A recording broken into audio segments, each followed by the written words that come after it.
작아 산산이 깨지고 높아지려 했던 내 꿈도 주님 앞에 내어놓고 오직 주님 뜻만 이루어지기를. 3부 예배에 오신 여러분을 주님의 이름으로 환영하고 축복합니다. 여러분 이렇게 만나서 반갑고요. 언제나 여러분과 함께 예배할 수 있어서 감사합니다. 이렇게 인사하고 나서 그 이후에 또 많은 청년들이 오고 하지만 이렇게 이른 자리를 지키며 하나님을 예배하는 여러분 한 사람 한 사람이 귀하고요. 언제나 매주마다 회중이 바뀔 수도 있고 또 바뀌지 않을 수도 있지만 여러분과 함께 예배할 수 있어서 너무너무 행복합니다. 그리고 오늘은 특별히 우리 그동안 우리 계속 다른 리더가 했는데 또 새로운 리더가 한번 또 찬양을 하고 또 다음 주는 또 그 리더가 찬양하고 하거든요. 그래서 오늘 새로운 리더가 함께 찬양을 할 텐데요. 하시면서 살아계신 주님을 깊이 경험하셨으면 좋겠습니다. 그리고 청년 사역을 하면서 느끼는 거는 해가 거듭할수록 여러분의 삶과 여러분의 영혼의 모습들을 보면서 마음속 깊이 공감이 되는 것 같아서 여러분이 여기 오실 때 얼굴들은 많이 편하시지만 많이 힘드시겠구나라는 그런 마음들 때문에 마음이 많이 아프고 그렇습니다. 오늘 그 3부 예배를 통해서 여러분 살아계신 주님을 만나고 또 위로받고 격려받을 수 있는 그런 3부 예배가 되기를 소망합니다. 우리 다 같이 사도신경으로 우리의 신앙을 고백하겠습니다. 나는 전능하신 아버지 하나님 천지의 창조주를 믿습니다. 나는 그의 유일하신 아들 우리 주 예수 그리스도를 믿습니다. 그는 성령으로 잉태되어 동정녀 마리아에게서 나시고 본디오 빌라도에게 고난을 받아 십자가에 못 박혀 죽으시고 장사된 지 사흘 만에 죽은 자 가운데서 다시 살아나셨으며 하늘에 오르시어 전능하신 아버지 하나님 우편에 앉아 계시다가 거기로부터 살아있는 자와 죽은 자를 심판하러 오십니다. 나는 성령을 믿으며 거룩한 공교회와 성도의 교제와 죄를 용서받는 것과 몸의 부활과 영생을 믿습니다. 아멘.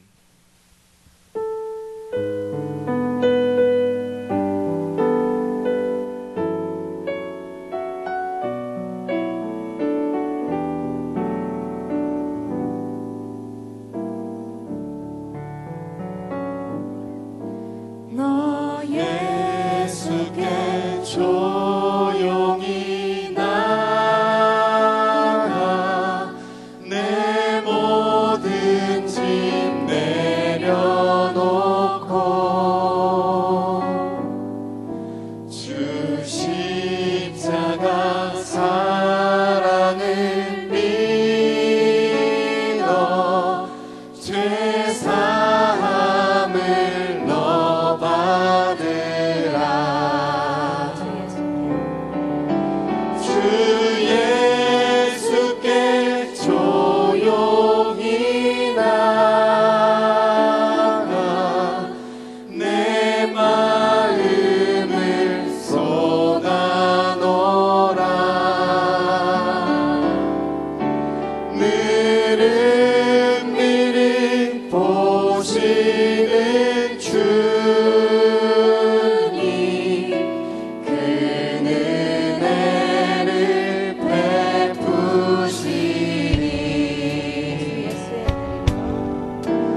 찬양합니다.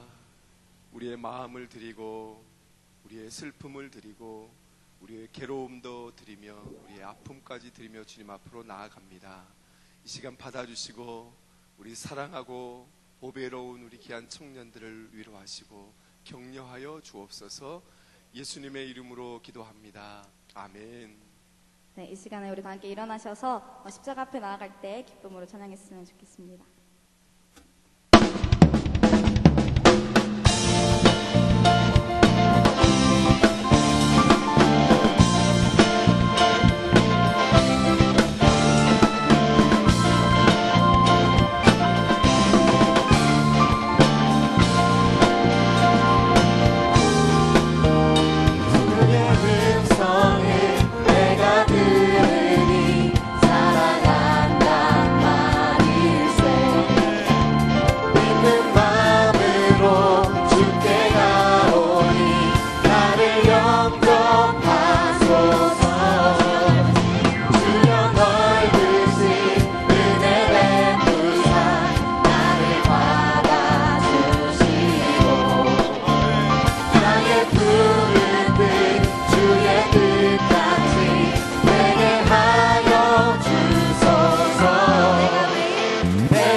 주시는 참된 기쁨도 헤아릴 수 없구나. 내가 매일 십자가 앞에 더 가까이 가오니 그새 주의 흘린 몸의 피로써 나를 정죄 하소서. 내가 매일 십자가 앞에 더 가까이 가오니 그새 주의 흘린 몸의 피로써 나를 정죄하소서. 내가 매일 십자가 앞에 더 가까이 가오니 그새 주의 흘린 몸의 피로써 나를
For you are holy, for you are holy, Lord.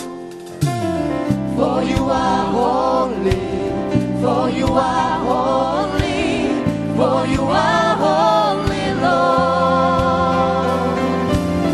For you are holy, for you are holy, for you are holy, Lord. 들으소서 만군의 주 하나님 구하오니 그 땅 축복하소서.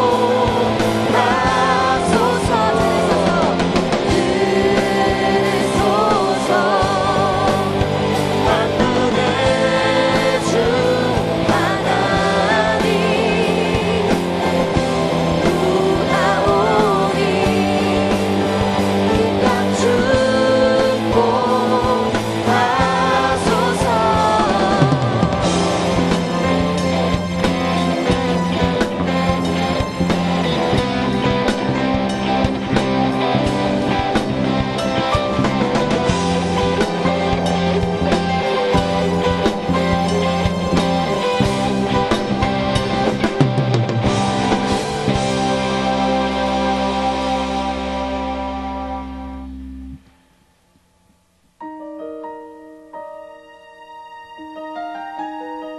주의 장막에서 한 날이 궁정에서 첫날보다 좋다는 이 고백이 우리의 고백되길 원합니다.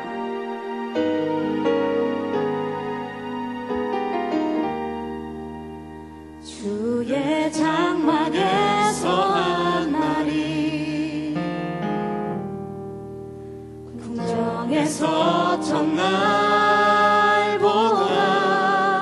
좋사오리.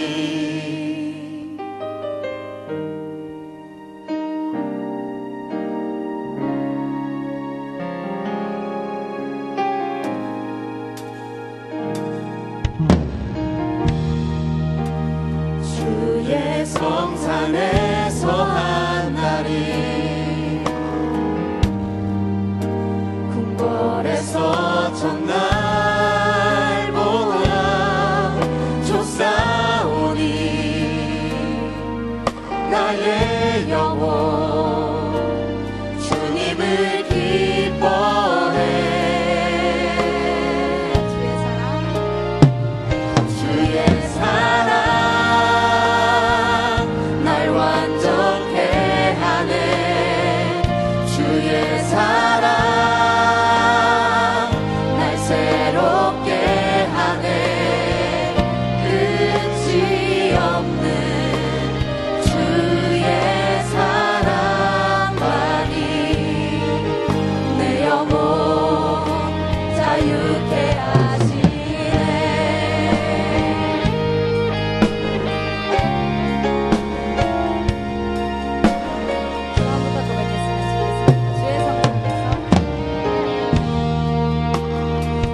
고백하며 나가십시다.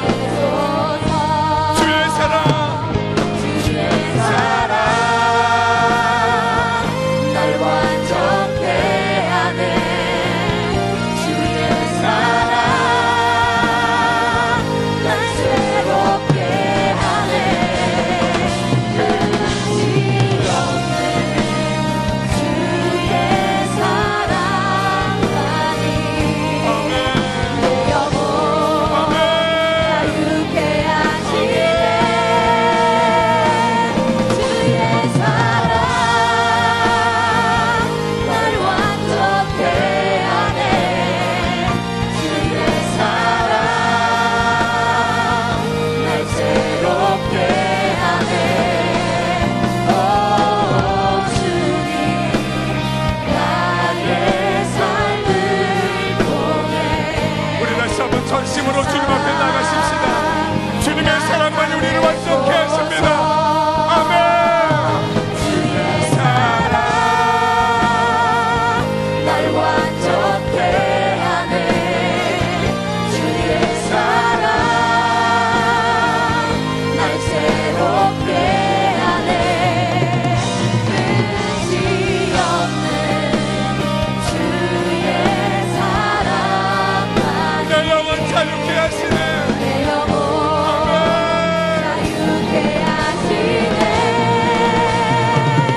주의 사랑 날 완전케 하네. 주의 사랑 날 새롭게 하네. 오 주님 나의 삶을 통해 우리를 사랑케 하시고 우리를 완전케 하시는 주님을 향하여 함께 기도하며 나가십시다. 함께 기도합니다.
사랑의 주님, 우리에게 새로운 계절을 허락하시고 성실함으로 예배에 나오게 하심에 감사합니다. 우리의 찬양의 고백을 기뻐 받으시고 입술의 고백이 삶의 고백으로 증거되도록 우리를 인도하여 주시옵소서. 예배의 깊은 곳으로 나아가며 우리의 죄를 용서하시는 하나님의 은혜를 구합니다.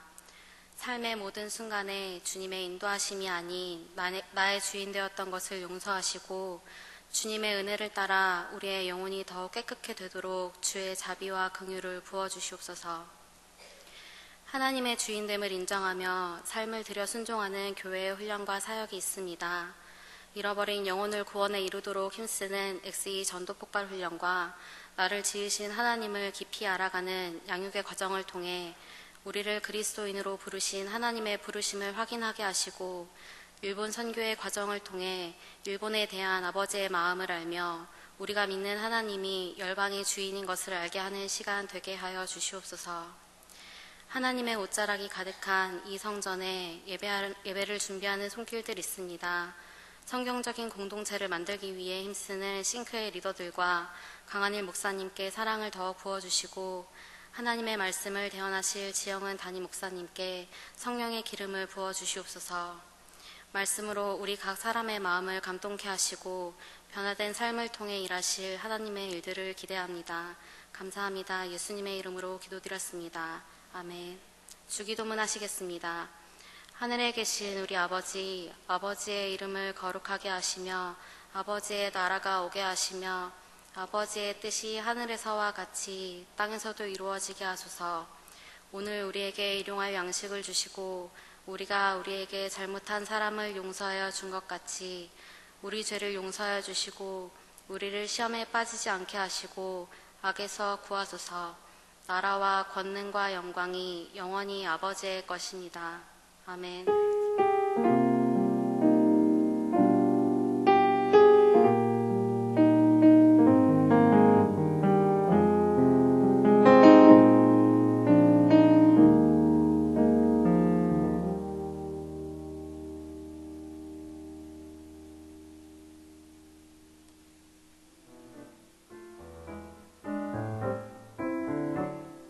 여러분, 봄이 찾아오고 있네요. 여러분들에게 전해드릴 소식도 잔뜩 찾아왔습니다. 안녕하세요. 싱크뉴스입니다. 싱크는 새가족 여러분을 환영합니다. 예배에 처음 오신 분들은 예배당 앞 새가족 등록 부스로 와주세요. 올해도 어김없이 꿈새가 찾아왔습니다. 3월 18일부터 25일까지 진행되는 올해 첫 봄 사경회 꿈새 사순절은 주일 예배 2번, 새벽 예배 6번, 수요 예배 1번으로 진행됩니다. 그리고 오늘 예배 후 바로 싱크 특송 연습이 있으니 많이 참여해주세요. 싱크 특송은 23일 금요일 새벽에 진행됩니다. 오늘은 120동체 동기 모임과 성공동체 또래 모임이 있는 날입니다. 10동체는 401호, 20동체는 403호, 30동체는 603호에서 모여주시면 됩니다. 오랜만에 만나는 동기들과 즐거운 시간 보내세요. 2018년 일본 단기 선교 팀원에 모집합니다. 선교 일정은 7월 28일 토요일부터 8월 4일 토요일 7박 8일간이고 신청 마감은 3월 31일입니다. 일본을 향한 주님의 사랑을 전하는 일에 함께합시다. 궁금하신 사항이나 신청은 최진영 간사님에게 연락해주세요. 24기 1대1 양육생 모집 소식입니다. 오늘부터 3월 25일 주일까지 4주간 모집이 진행되며 신청하고 싶은 분들은 새 사람을 입다 라는 책을 읽고 앞에 보이시는 이메일로 제출해 주시면 됩니다. 양육 시작 이후에는 추가 신청자를 받지 않을 예정이니 3월 25일까지 꼭 독후감 제출해 주시고 문의사항은 김한나 간사님에게 연락해 주세요. 이번에는 XE 전도폭발 4기 모집 소식입니다. 신청 기간은 오늘부터 4월 1일까지이니 신청하고 싶은 분들은 가정 3기미에게 꼭 말씀해 주시고 문의는 김미연 전체 서기님에게 연락해 주세요. 예조이스와 함께하는 금요일 저녁 8시 503호에서 만나요. 오늘 예배 후에 있는 특송 연습과 동기 모임 많이 참여해 주시길 바라며 싱크뉴스였습니다. 기쁨 가득한 한 주간 되세요.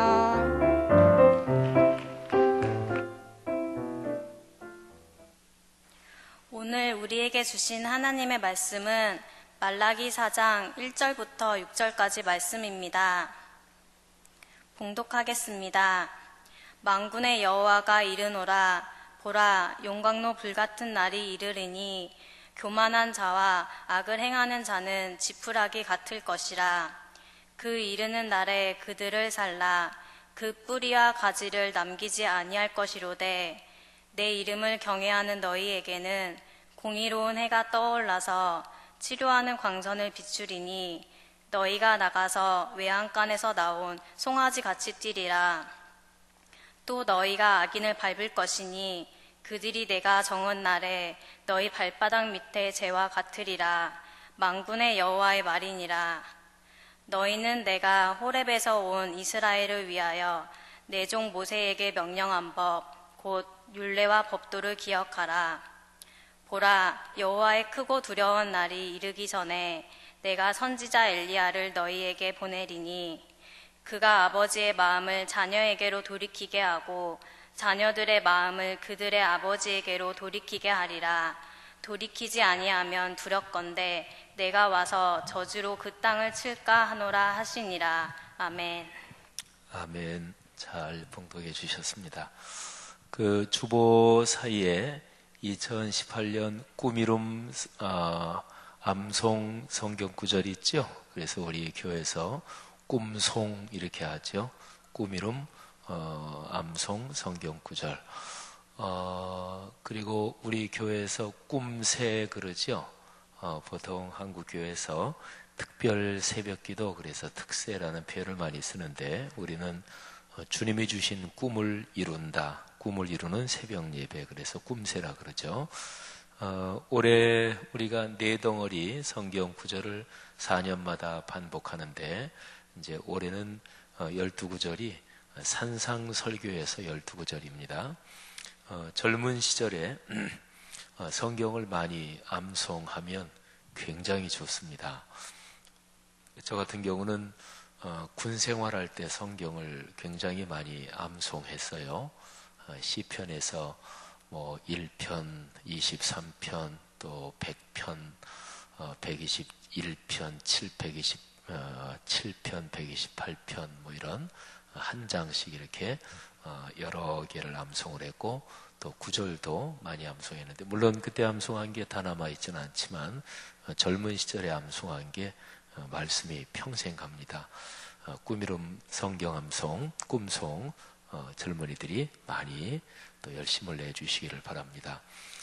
오늘 제 설교는 지난주일 주보에 실린 그 설교문 그거하고 오늘 설교가 연결된다 이렇게 보면 되겠습니다. 여러분이 앞으로 걸어갈 미래를 어떻게 예상하고 계십니까? 내가 걸어갈 미래. 또 우리 젊은이 여러분들 가운데는 아직 결혼하지 않은 사람도 있고 또 결혼한 젊은 내외관도 있고 또 산부 예배 또 우리 나이 드신 분도 또 참여하시기도 하시는데 어쨌든지 간에 내 상황이 어떻든지 내가 앞으로 걸어갈 내 삶이 어떻게 전개될까? 사람 누구에게나 다 큰 관심사지요. 결혼한 사람들은 여러분의 가정의 미래를 생각해 보세요. 5년 뒤, 10년 뒤 우리 가정의 미래는 어떻게 될 것인가? 어떤 것을 상상하십니까? 아까 조금 전에 산부 예배 들어오면서 우리 청년 어떤 젊은 내외간에 그 아이가 이제는 초등학교 들어간 것 같은데 아이 보면서 아유 저 아이 태어났을 때 그때 그거 엊그제 같은데 하는 생각도 얼핏 했어요. 시간은 지나가고 또 여러분들의 가정에 아이들은 커가고 또 여기 아직 결혼하지 않은 젊은이들 또 하나님이 좋은 만남들을 주셔서 또 결혼식도 하고 그렇게 되겠죠. 근데 어쨌든 중요한 것은 내가 걸어갈 미래가 어떤 모습으로 펼쳐질까. 근데 복잡한 것 같아도 가장 간단하게 말하면 다음과 같이 얘기할 수 있어요. 지금 뭐를 가장 많이 생각하십니까? 또 지금 여러분의 가장 커다란 관심사가 뭐예요? 또 여러분이 여러분의 미래 또는 앞으로 걸어갈 어떤 미래를 생각하면서 여러분 머릿속에 무엇을 그리고 계십니까? 그게 바로 여러분의 미래입니다. 개인적으로 내가 걸어가는 미래도 그렇고 또 내 가정, 우리 가정의 미래도 역시 마찬가지입니다. 내가 지금 제일 많이 생각하고 또 제일 많이 관심을 가지고 또 우리는 신앙인이니까 그 어떤 사항에 대해서 제일 자주 많이 기도하는 그 방향으로 갈 거예요. 그 방향으로 얼마나 성공적으로 가느냐, 뭐 그거는 좀 차이가 있겠죠. 또 그쪽 방향으로 내가 계획한 대로 얼마나 빨리 가느냐 또는 효율적으로 가느냐 그 차이는 있겠죠. 근데 사람은 자기가 생각한 게 자기의 미래입니다. 오늘 제 설교 제목이 내 가정의 미래를 그리세요. 가정의 미래 특별히 그렇게 얘기했으니까 오늘 여기 산부 예배 참석한 우리 젊은이들한테도 이 설교 제목은 적합하죠. 그죠? 아직 결혼하지 않은 젊은이들도 어떤 배우자 만나서 그래서 이런 인생길을 걸어가고 싶다. 미래를 그리는 거니까. 많은 그리스도인들이 결혼할 때 내가 배우자를 위해서 이러이런 배우자 이렇게 기도했는데 하나님께서 너무나 신실하게 내 기도를 응답해 주셨다. 이런 간증을 하는 그리스도인들이 상당히 많습니다. 특별히 아직 결혼하지 않은 우리 젊은 남녀, 우리 지체들은 하나님 이런 배우자 만나게 해 주십시오. 그리고 메모도 한번 할 필요도 있고 또 그렇게 생각하면서 기도하시기를 바랍니다. 하나님께서 여러분에게 좋은 만남을 주실 것입니다. 여러분의 기도 응답해 주실 것을 믿습니다. 그렇게 미래를 그리는 거죠. 시편 128편은요. 가정과 가문의 축복에 대해서 성경 전체에서 가장 멋진 구절이라고 저는 생각을 합니다. 성경에는 가정에 대한 이런 많은 구절이 있죠. 오늘날 가정의 중요성이 점점 약해지고 있는데 참 문제죠. 근데 인간 사회에서 가장 기본적인 인간 사회 단위가 바로 가정입니다. 성경은 가정이 참 중요하다. 이거를 굉장히 깊이 강조하고 있습니다. 우리 강 목사님 저기서 물 저기 앞에 있는 걸 좀 몰려다 주십시오. 가정이 참 중요하다. 하나님이 천지를 창조하실 때 아담과 하와를 통해서 가정을 이루셨죠. 네, 고맙습니다.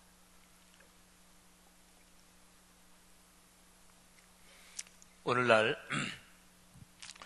동성애 문제나 또는 동성애가 아니더라도 가정이 중요하다 하는 것이 점점 약화되고 있는데 이것은 인류 역사를 통해서 문화가 타락하고 퇴행하는 현상이다. 그렇게 분명하게 얘기할 수 있습니다. 제가 역사 쪽을 다 꿰뚫어서 하는 건 아니지만 제가 신학 중에서도 전공이 역사 쪽이거든요. 학위 논문을 쓴 거는 1600년대, 1700년대인데 또 대학원에서 한참 강의할 때는 아무래도 역사 쪽을 전공한 학자니까 또 역사에 대한 통사 쪽도 가르치고 그랬어요. 근데 인류 역사는 문화권에 따라서 또 시대에 따라서 차이는 있지만 근데 어느 문화권이나 공통적으로 가정이라는 단위가 약해지고 해체되기 시작하면 문화가 그건 분명히 타락하고 약해집니다. 그렇게 보면 성경 전체에서 가정 또 가정이 계속 이어지는 것을 가문이라 그러잖아요. 그게 참 중요하다. 이거는 일단은 그 시각이 눈이 뜨이면서 성경을 보면 온통 그런 구절들이에요. 우리 그런 거 있잖아요. 뭐에 대해서 인식이 없다가 이게 중요하구나 하고 인식이 문이 딱 열리면서 보면 전에는 안 보였는데 그게 그냥 온통 보이고 그러는 거 있잖아요. 가정과 가문에 대한 메시지가 그렇습니다. 그런데 창세기부터 계속해서 나오지만 근데 성경 전체 구절 중에서 가정과 가문에 대한 메시지에서 완결성을 가졌다. 그러니까 거기만 보면 가정과 가문에 대한 축복에서 빠짐없이 거기 다 들어있다. 완결성 이걸로 보면 제가 지금까지 알고 있는 성경 지식으로는 시편 128편이 참 좋고 거의 최고라고 얘기할 수 있습니다. 신명기 6장 4절 이하의 말씀, 이스라엘 사람들, 유대인들이 쉐마 구절이라고 부르는 말씀인데 그 구절도 가정에 대한 아주 중요한 초점에서 완결성을 가지고 있습니다. 하지만 시편 128편은 더 탁월합니다. 보통 사람이 살아가는 데서 사람의 기본적인 구성을 세 가지로 얘기하죠. 영혼, 정신, 육체. 이거를 다른 말로 영, 혼, 육 이렇게도 표현할 수 있어요. 데살로니가 전서 5장 23절을 보면 사도 바울이 데살로니가 교회 성도들에게 이렇게 권면하며 축복합니다. 평강의 하나님이 친히 너희를 온전히 거룩하게 하시고 또 너희의 온 영과 혼과 몸이 우리 주 예수 그리스도께서 강림하실 때에 흠없게 보존되기를 원하노라. 아멘. 여기 세 가지 요소가 나오죠. 영, 혼, 육. 이건 한 글자씩으로 된 건데 이걸 두 글자씩으로 하면 영혼, 정신, 육체 이렇게 볼 수가 있죠.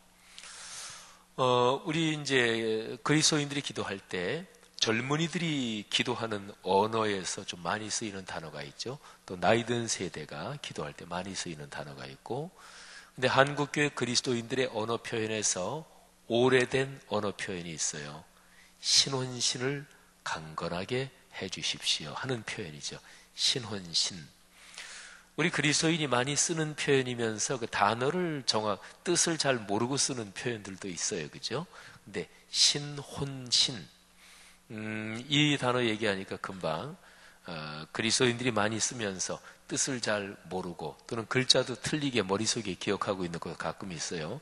우리가 신방 받는다, 신방한다 이렇게 하죠. 그때 시자 밑에 미음 받침이에요.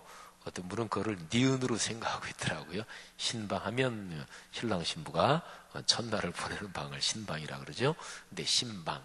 근데 보통 많이 하는 기도에서 신혼신을 강건하게 해 주십시오 할 때 그 신혼신이 여기에 데살로니가 전서 5장 23절에 있는 영혼육 이거하고 똑같은 말이에요.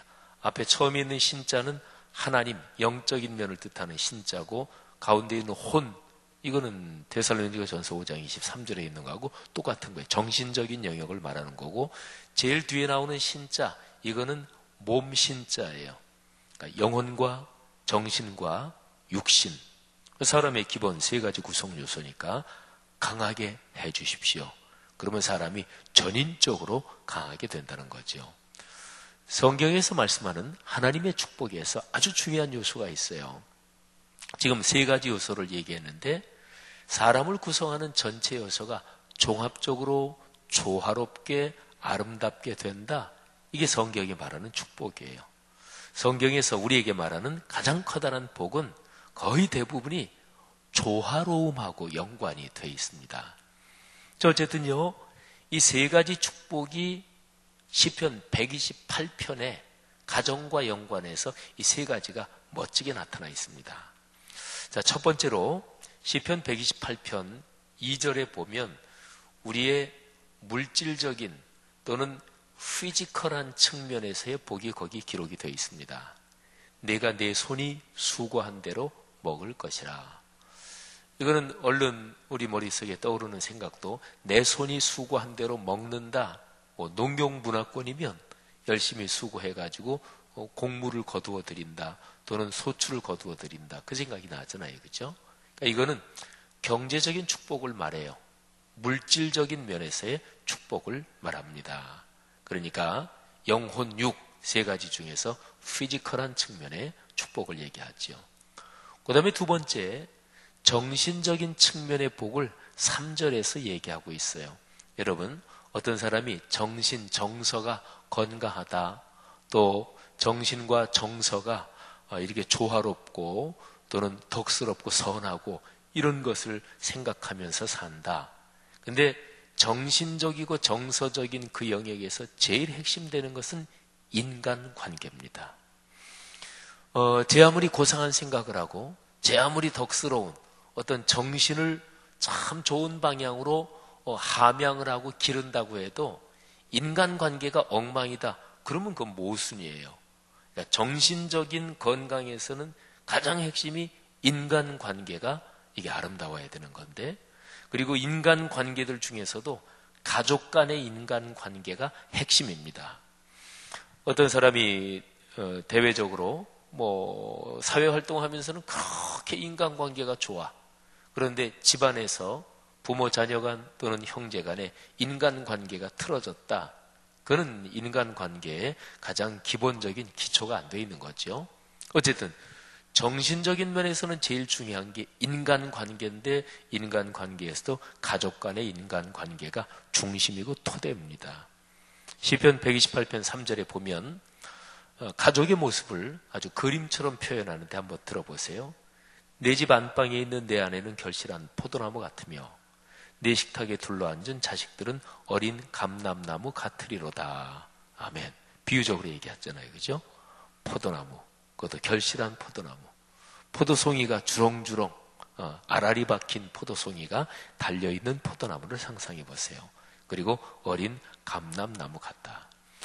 그러니까 한 가정에서 부부간에 또 부모 자녀간에 참 아름답고 행복한 가정 모습을 그리고 있죠. 이게 바로 정신적인 축복입니다. 그 다음에 5절 말씀에 보면 여기에 스피리추얼한 영적인 축복이 기록이 되어 있습니다. 여호와께서 시온에서 내게 복을 주실지어다. 너는 평생에 예루살렘의 번영을 보며. 여기에 두 단어가 나와요. 시온의 복, 또 예루살렘의 번영. 시온, 예루살렘, 이게 왜 복일까요? 시온은 산지 이름이에요. 시온 산지에 예루살렘 도성이 있고, 근데 시온이 복인 것은 그 안에 예루살렘 도성이 있어서 그래요. 근데 여기서 하나 더 파고 들어가면 예루살렘 도성이 복인 이유는 그 안에 성전이 있어서 그래요. 하나님을 예배하는 곳이죠. 말씀을 듣는 곳이죠. 기도하는 곳이죠. 이 5절 말씀을 오늘날의 언어로 말하면 신앙생활, 교회 생활의 축복을 얘기합니다. 제가 지금까지 세 가지 말씀드렸죠. 제일 첫 번째는 피지컬한 물질적이고 경제적인 축복을 말하고, 두 번째는 인간관계의 정신적인 축복이죠. 세 번째는 하나님께 예배하고 하나님의 말씀을 듣는 시온과 예루살렘 성전의 복, 교회 생활의 복, 이거는 영적인 복을 말하죠. 이 세 가지를 조금 다른 각도로 보면 사회 경제적인 활동에서 얻는 축복은 우리 그리스도인의 생활에서 사회생활에 해당하고요. 그 다음에 가정은 당연히 가정생활, 그리고 신앙적인 것은 교회 생활이죠. 우리 그리스도인이 살아가는 삶의 영역을 가장 커다랗게 나누면 그렇게 나눌 수가 있죠. 사회생활, 가정생활, 그리고 교회생활. 시편 128편은 그 세 가지를 참 구조적으로 완결된 형태로 우리에게 메시지를 전해주고 있습니다. 자, 그런데 이 세 가지, 여기에다가 플러스 한 가지가 더 있어야 이 세 가지가 진짜로 완결이 돼요. 사회생활, 가정생활, 교회생활의 복을 내가 누리잖아요.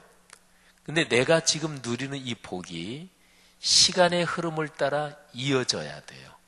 그러니까 부모 때가 누리면 자식 때, 그 다음에 손주 때 계속해서 이어져야 돼요.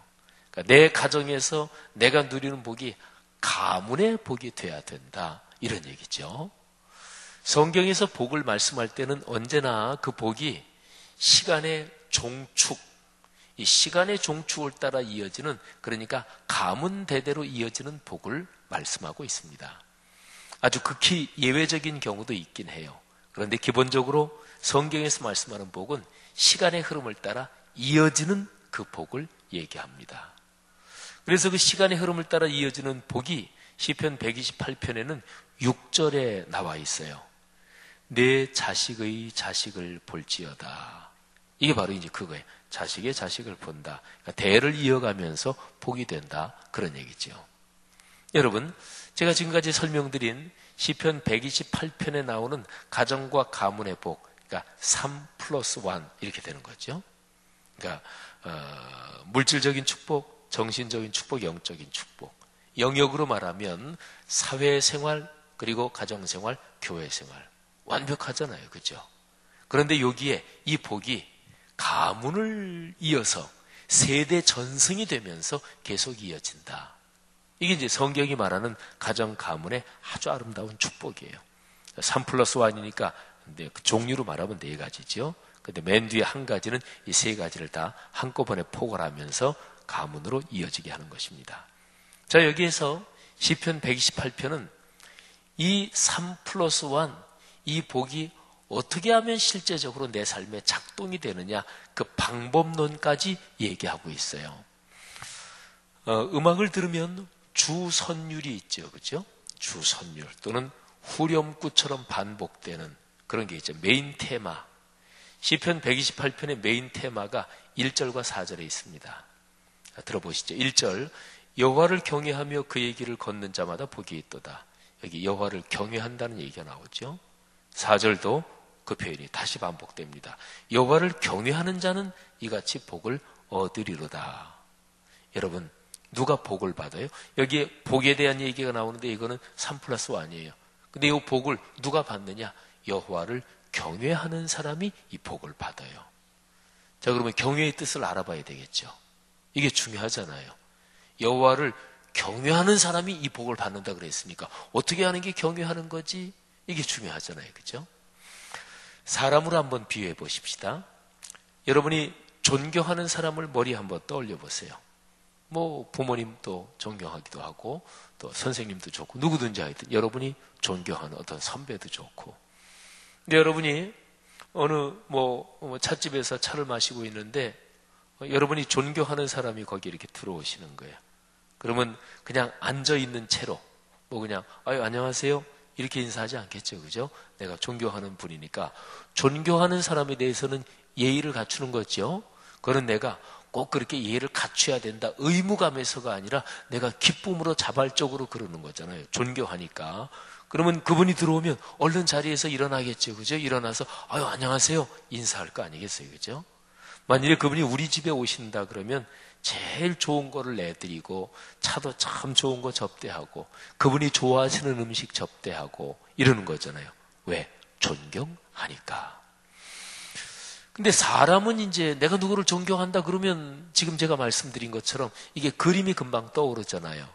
근데 하나님을 존경한다, 어떻게 하는 게 존경하는 것일까요? 하나님은 영이시기 때문에 사람 눈에는 보이지 않습니다. 하나님이 눈에 보이게 나타나셨던 적이 있죠. 그게 바로 성자 하나님 예수 그리스도. 2000년 전에 여러분과 저와 똑같은 사람 몸을 입으시고 이 땅에 오셨어요. 아쉽게도 그 당시에는 사진 기술이 없어서 예수님 사진은 하나도 존재하지 않아요. 예수님을 사람들이, 화가들이 그린 거, 근데 그것도 예수님 당대에 예수님이 살아계실 때 그림으로 남긴 거는 사실은 없습니다. 역사적으로는. 그래서 예수님 사진이 아니라 그림 이런 것들은 사실은 다 후대에 이렇게 상상한 건데 되게 예수 믿는 사람들이 했을 거 아니겠어요? 그래서 예수님 그림, 예수님에 대한 표현에 공통점이 있는데 미남이다, 잘생겼다, 이게 공통점이에요. 우리가 믿는 주님이니까 추남이라고 상상할 이유는 없잖아요. 어쨌든 그런데 그 예수님은 지금은 우리와 같이 존재하지 않으시잖아요. 그러니까 눈에 보이지 않는 하나님을 어떻게 하면 참으로 경외하느냐, 이게 중요한데 존경이란 말을 제가 아까 썼는데 존경이 무지무지하게 극도로 높아진 거를 경외라고 그래요. 경외할 때 경자는 존경할 때 경자하고 똑같고요. 그 다음에 그 뒤에 나오는 이 외자가 두려워한다, 극히 어려워한다, 이런 뜻이에요. 예를 들어서 여러분보다 한 10수년 또는 부모님 뻘 한 20년, 20몇 년 이렇게 나이가 많으신 분 중에서 여러분이 존경하는 사람을 생각해 보세요. 그러면 그분을 굉장히 좀 어려울 거 아니겠어요? 말도 함부로 할 수 없고, 그죠? 결례될까 봐. 그러면서 내가 참 고마워하고 존경하는 분이다. 근데 존경이 이게 극도로 이게 높아진 것, 그걸 경외라 그래요. 자, 그러면 사람을 존경한다, 그는 말씀드린 대로 이건 우리가 금방 생각하고 머리에 그림이 떠올라요. 근데 하나님을 존경한다, 말하자면 하나님을 경외한다. 어떻게 하는 게 하나님을 경외하는 것일까요? 이사야서 66장에 하나님을 경외하는 구체적인 방법이 기록이 되어 있습니다. 66장 2절하고 5절인데 여기에 같은 표현이 2절에도 나오고 5절에도 나와요. 한번 찾아보세요. 제가 2절을 먼저 봉독합니다.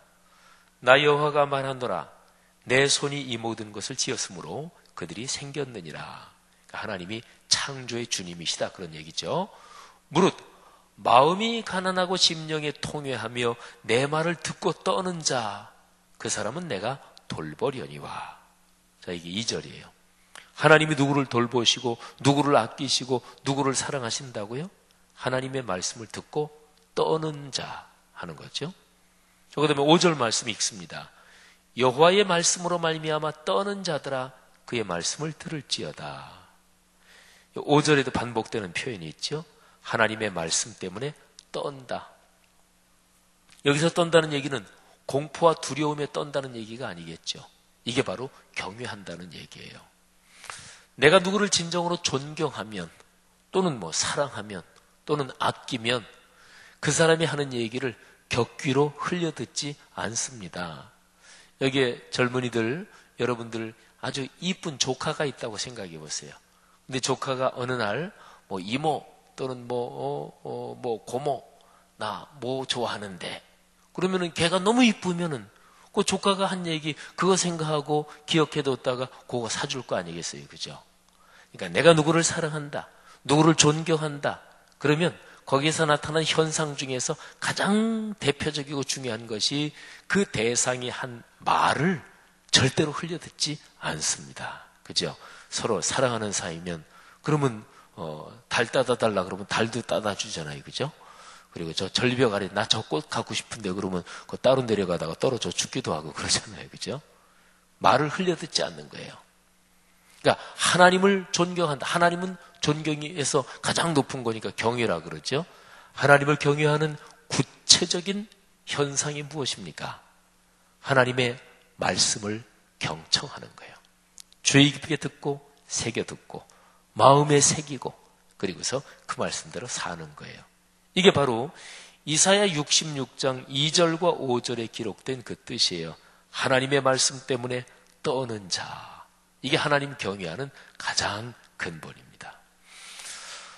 제가 참 존경하는 제 선배 얘기 잠깐 하면 방성규 박사님, 목사님이신데 저보다 한 3, 4년 선배 되셔요.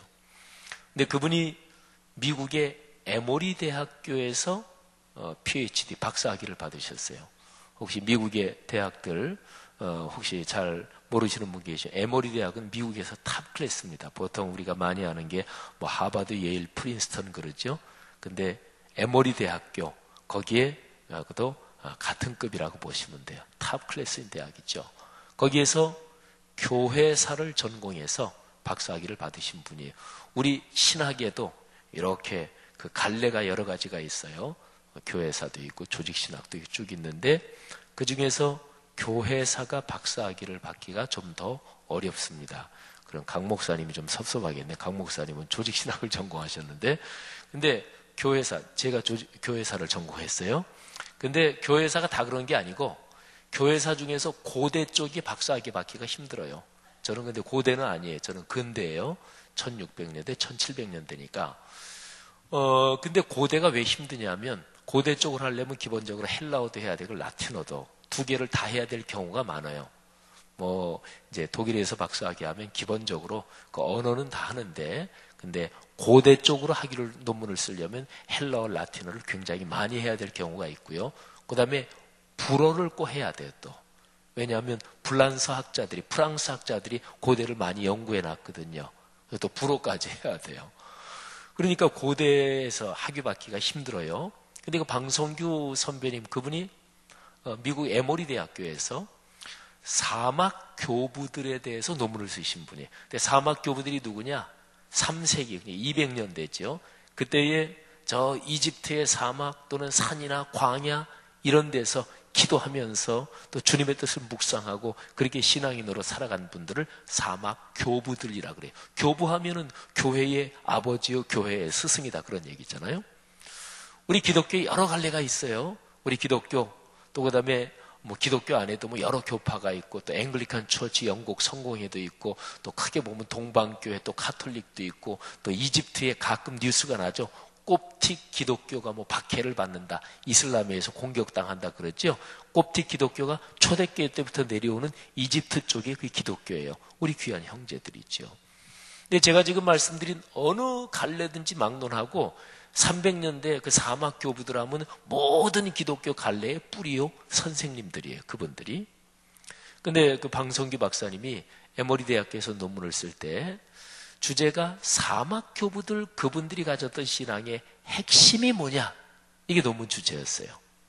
근데 그 핵심이 방성규 박사님의 논문에서 어떻게 표현됐냐면 사막 교부들 우리의 기독교의 가장 위대하고 가장 참으로 신실한 그 신앙의 선배들이 가졌던 신앙의 중심이 뭐냐면 The fear of God. 그러니까 우리말로 하면 하나님을 경외한다 그런 거예요. 시편 128편 여기에 기록된 말씀 1절 4절에 있는 게 바로 그거예요. 누구한테 하나님이 복을 주시나 누가 복을 받느냐? 그는 여호와를 경외하는 자. 근데 경외를 구체적으로 어떻게 하는 게 경외하는 거냐? 하나님의 말씀을 듣고 떠는 것. 공예배 때 선포되는 말씀을 귀 기울여 듣고 그리고 그 말씀을 가슴으로 받아서 삶으로 이어지게 하는 게 말씀을 듣고 떠는 거예요. 내가 개인적으로 말씀 묵상하고 개인적으로 성경을 진리의 말씀으로 사모하는 마음으로 읽고 묵상하는 거, 그게 바로 말씀을 듣고 떠는 거예요. 그 사람에게 하나님이 시편 128편에 기록된 3+1의 축복을 주신다. 이게 128편의 귀한 메시지입니다. 사랑하는 젊은이 여러분들이요, 또 오늘 3부 예배 참석한 모든 여러분에게 여러분이 걸어가는 인생길에서 이 시편 128편의 축복이 이어지기를 주님의 이름으로 축복합니다. 자, 그런데 오늘 제 설교는 이제 말라기 얘기하고 이거를 연결시켜야 돼요. 말라기는 구약의 마지막 책이죠. 근데 특별히 말라기서 4장에 보면 구약 성경 전체하고 그리고 신약 성경을 이어주는 내용이 말라기서 4장에 기록이 되어 있습니다. 자, 이걸 이렇게 설명하면 아주 쉬워요. 우리 기독교 신앙에서 제일 중요한 문제를 두 가지로 얘기할 수 있어요. 첫째, 내가 하나님의 복을 받고 하나님의 은혜를 받는 것. 그러니까 나. 우리 이제 결혼한 내외 같은 경우에는 우리 내 아내가 복을 받으면 되지. 내 남편이 복을 받으면 되지. 근데 그것도 아니에요. 기독교 신앙은 내가 복을 받고 내가 하나님의 은혜를 체험해야 돼. 내가 복을 받고 내가 은혜를 체험하지 않으면, 예를 들어서 내외간에서 내 와이프가 복을 받고 은혜를 체험했어. 나는 그 체험을 못했어. 그러면 은혜를 체험한 와이프 신앙생활에 내가 방해꾼이 돼요. 왜냐하면 내가 복을 받고 내가 체험하지 못했으니까 복을 체험한 사람들을 이해가 안 가는 거예요. 뭐 저렇게까지 신앙생활하나? 지나친 것 같고 잘 이해가 안 가고 그런 거예요. 그래서 기독교 신앙에서 제일 중요한 것은 부부지간에 배우자도 말고 또 부모 자녀지간에 자녀들을 다 사랑하잖아요. 근데 자녀도 말고 중요한 거는 내가 복을 받아야 돼요. 우리 지금 시편 128편 또 이게 지금 커다랗게 얘기해서 복에 대해서 얘기하는 거니까 내가 복을 받는다. 이게 첫 번째 문제고, 두 번째는 내가 받은 복이 이어져야 돼요. 이어지는데 내가 받은 복이 내가 사는 어떤 집단, 사회, 그 모임, 회사 거기에서 주변으로 이어지는 거지. 그걸 가리켜서 선교라 그래요. 그런데 내가 받은 복이 이어져야 될 제일 중요한 핵심 집단이 뭐냐? 그게 바로 가정, 가문이에요. 그래서 내가 받은 복이 끊어지지 않고 세대 전승이 돼야 돼요. 이 두 가지. 첫째는 내가 복을 받고 체험해야 된다. 두 번째, 내가 받은 복이 세대 전승이 돼야 된다. 말라기서 4장 4절에 보면, 말라기서 4장 4절, 5절, 6절은 구약이 맨 마지막이고 여기에 신약을 이어줘요. 근데 4장 4절에 보면 이렇게 말씀하고 있습니다. 너희는 내가 호렙에서 신의 산, 호렙산이라고도 하죠. 온 이스라엘을 위하여 내 종 모세에게 명령한 법, 곧 율례와 법도를 기억하라. 법, 율례, 법도 간단하게 말하면 하나님의 말씀이에요. 너희는 말씀을 기억해라. 근데 기억하라는 게 기억만 해야지 실천하면 절대로 안 된다, 이 얘기 아니겠죠, 그죠? 기억하고 묵상하고 삶으로 이어지도록 해라, 그런 얘기죠. 첫째는 말씀. 그러니까 네가 말씀의 복을 체험해야 된다.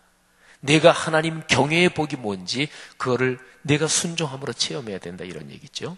그 다음에 두 번째는 세대 전승 얘기가 나와요. 하나님께서 크고 두려운 날이 이르기 전에 엘리야 선지자를 보낸대요. 이거는 구세주 예수 그리스도의 오심과도 연결이 되어 있고 또는 최후의 심판과도 연결이 되어 있다고 볼 수 있는데, 어쨌든 선지자 엘리야가 와서 하는 일이 6절에 나와요. 아버지의 마음을 자녀에게로 돌이키게 한다. 자녀들의 마음을 그들의 아버지에게로 돌이키게 한다. 그러니까 부모의 마음을 자녀에게로, 자녀의 마음을 부모에게로 돌이키게 한다고 했으니까 현실은 부모 자녀 사이가 끊어져 있다는 거잖아요. 그렇죠? 이게 회복되지 않으면 어떻게 되느냐? 그 땅이 저주받는다. 하나님이 저주로 그 땅을 친대요. 말라기서 4장인데 말라기서 3장에는 우리 교회 암송 구절이기도 해서 우리 교회 성도들에게 익숙한 3장 12절 말씀이 참 멋집니다. 여기에 하나님이 저주로 그 땅을 친다. 이거하고는 반대예요. 말라기서 3장 12절 들어보세요. 너희 땅이 아름다워짐으로 모든 이방인들이 너희를 복되다 하리라. 만군의 여호와의 말이니라. 아멘. 올해 성경 구절 카드 뽑으면서 이거 뽑은 사람도 있을 거예요. 너희 땅이 아름다워진다. 근데 어떨 때 땅이 아름다워지고 어떨 때 땅이 저주받는 것인가요? 말라기서의 메시지는 그거예요. 하나님께 받은 복, 신앙이 세대 전승이 안 되고 단절이 되면 그 땅이 저주받는 거예요. 그리고 계속 이어지면 그 땅이 아름다워지는 거예요. 그건 당연히 그러겠죠. 어떤 사람이 하나님의 은혜를 받고 하나님의 복을 체험했어. 근데 그게 자식 때 손주 때로 전승이 안 돼. 끊어져. 그러면 그게 말하자면 저주가 되는 거예요. 유대인들 아브라함으로부터 치면 거의 4,000년이죠. 근데 4,000년 동안 유대인들은 사실은 참 어려움을 많이 당했어요. 그리고 그냥 어떤 그 주후로 얘기한다면 주후 70년에 AD 70년에 예루살렘이 초토화가 되고 유대인들이 세계 각지로 흩어졌어요. 우리가 일제 치하에 있었던 게 36년이에요. 그죠? 몽골 치하에 있었던 게 한 70년이에요.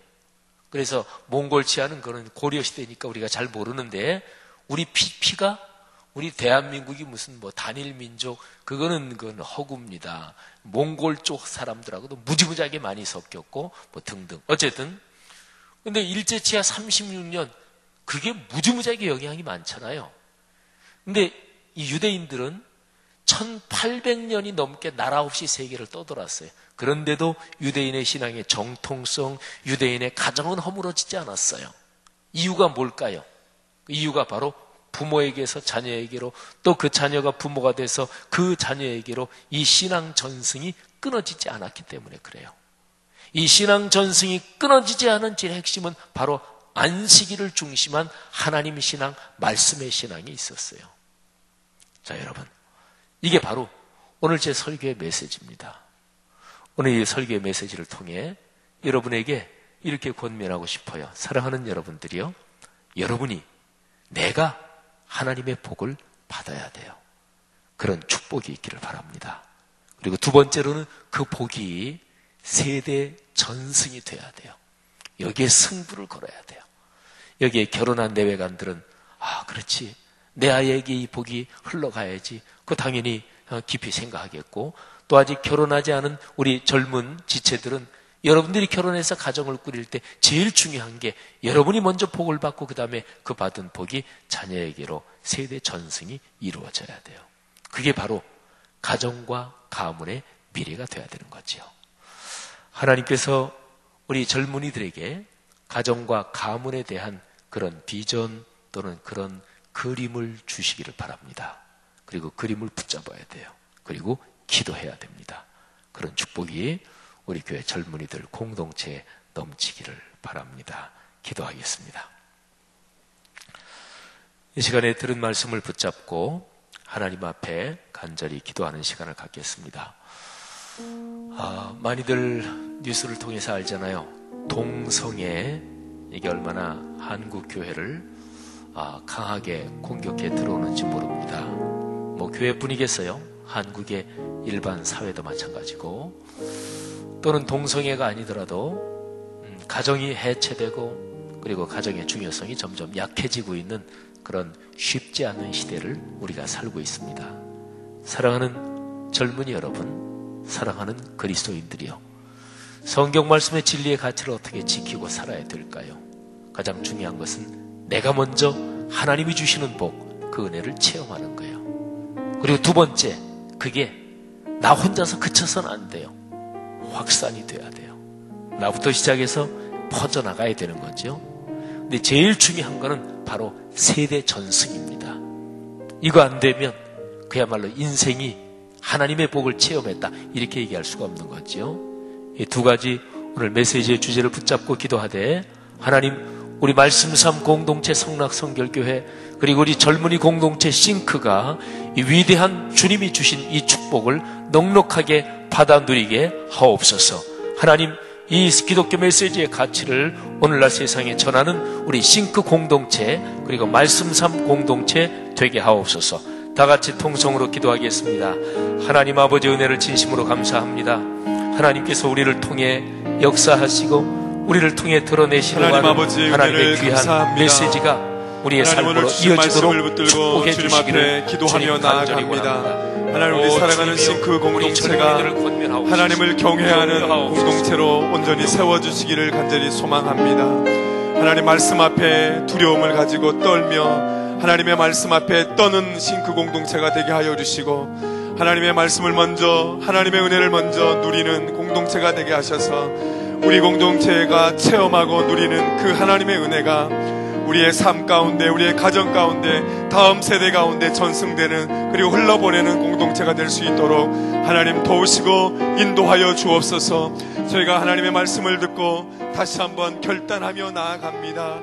하나님, 저희들이 드리는 이 기도를 들어주시고 응답하여 주옵소서. 하나님 감사합니다. 주신 말씀 앞에 우리가 기도합니다. 하나님을 경외하고 하나님의 말씀 앞에 떠는 공동체, 하나님의 은혜를 먼저 누리며 우리가 체험하고 또 받은 그 은혜를 우리의 다음 세대 그리고 이웃에게 일상 가운데 흘러보내는 귀한 싱크 공동체가 되도록 인도하여 주옵소서. 말씀을 듣고 다시 한번 이 일에 결단하는 사랑하는 귀한 지체들 가운데 주의 은혜를 더하여 주옵소서. 예수님의 이름으로 기도합니다. 아멘. 저희 예배 끝나고 나서요, 저희 찬양 연습을 해야 하는데 보통은 이곳에서 했거든요. 그런데 오늘은 행사가 있어서 저희는 403호에서 우리 싱크 공동체는 연습을 하는 것으로 하겠습니다. 기억하시고 준비해 주시면 감사하겠습니다. 우리 이 시간에는 여러분이 드리신 예물 우리 찬양하며 하나님 앞에 드리도록 하겠습니다.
하나님 감사합니다. 우리가 말씀을 기억하며 경외함으로 예배드리는 가정을 사모하고 또 만들며 나아가는 주님 주신 복을 누리는 예배자들이 되기 원합니다. 허락하신 생명으로 주신 시간을 살아가며 베푸신 은혜로 얻은 물질의 일부를 감사로 드립니다. 받아 주시옵소서. 하나님의 사랑을 경험함으로 그 사랑에 대한 감격으로 기쁘게 삶을 살아내며 감사하는 목소리로 제사드리는 우리 모든 예배자들이 되게 하옵소서. 감사합니다. 하늘아버지의 계획을 순종으로 이루신 우리 주 예수 그리스도의 이름으로 기도했습니다. 아멘. 예, 우리 함께 일어나셔서 찬양하시고 제가 축도하겠습니다.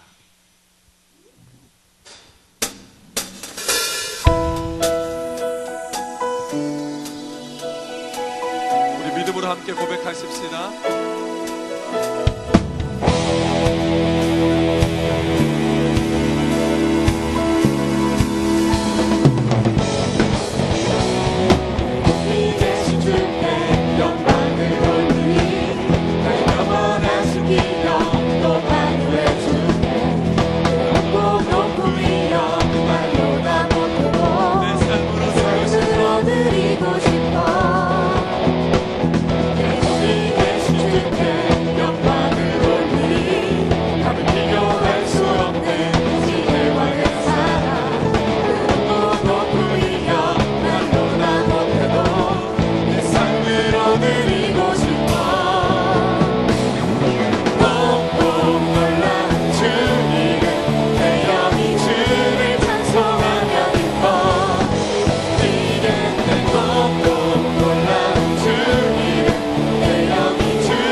예수 그리스도의 은혜와 하늘 아버지의 크신 사랑과 성령님의 따뜻한 인도하심이 오늘 주님의 말씀을 듣고 그 말씀대로 살아가기로 다짐하는 모든 싱크 공동체와 성도들 위해 지금부터 영원토록 함께 하옵시기를 간절히 축원하옵나이다.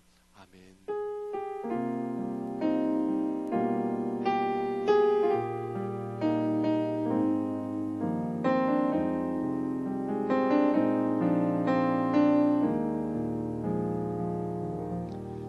오늘은 파송곡을 올리지 않고요. 우리 바로 403호로 가셔서 우리 찬양 준비해 주시면 감사하겠습니다.